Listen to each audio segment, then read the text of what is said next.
The LGBTQ plus community has come so far. However, there is still enough fear, as well as perceived and real danger, that not only were teens afraid to go public, many were simply afraid to ask their parents' permission. As you'll notice, several of the teens in this video are blurred out, but I would like to applaud their bravery. What is a story? Stories can be very powerful. They can bring a voice to people who may not be able to break into the dominant narrative. In 2014, the Skyline Queer Straight Alliance paired with the Neutral Zone to create a digital storytelling project. We received a grant from the Education Foundation and decided to invite LGBTQ and allied youth from all over. This is the accumulation of those youth stories. I do not understand what is so hard about respecting me. I do not understand why they can't even try.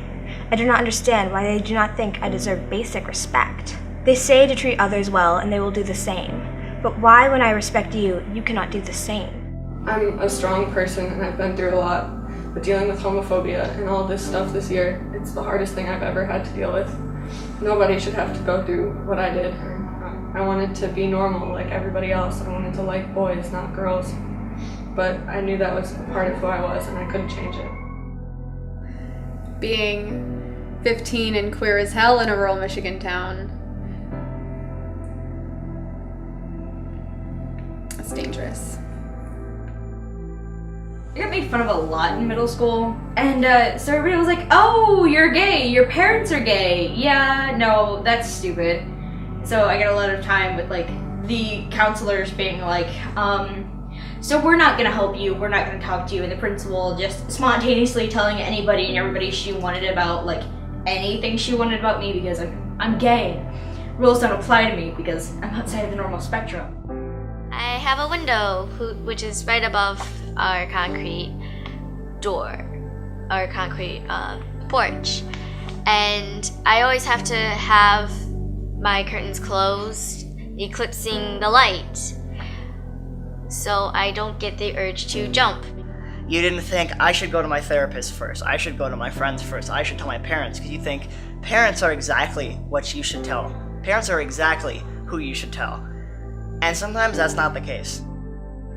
Isolation isn't a choice. It is forced on you. Isolation is giving up because you can't do it anymore. This is discrimination. It's isolation. My mom never stopped asking me why I couldn't just act like a normal girl.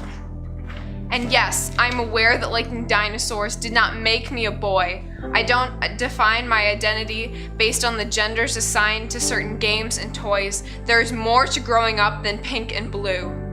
If nothing else, in school I learned to conform, to die trying to look like every other girl. Oppression isn't something that's taught, it's only learned. I think when humans really come to shine, I think it's when there's teamwork. When humans are together. You don't earn respect, you lose it. Isolation is having less respect than an animal, to have people quickly adjust to when they learn that a dog isn't a he, but still mess up your pronouns every day.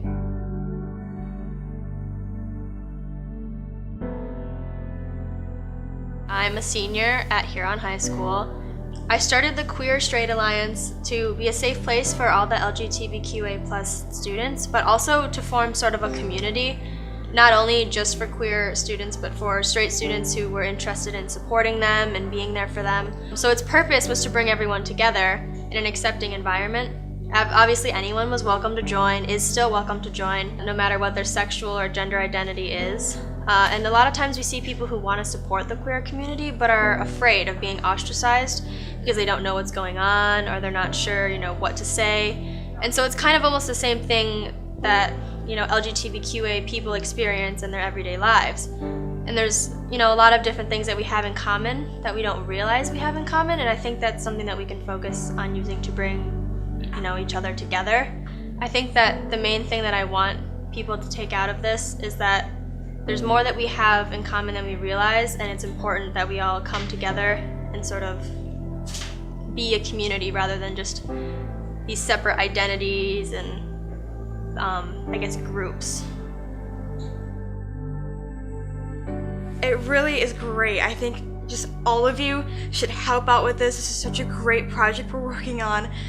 I can barely put into words how great it is. I want all of you to help us out. Stories, anything you can. We're doing some really great stuff here with people. Everyone's so willing to share their own stories through poems, art, anything, and just like anything you can do is so great. Thank you.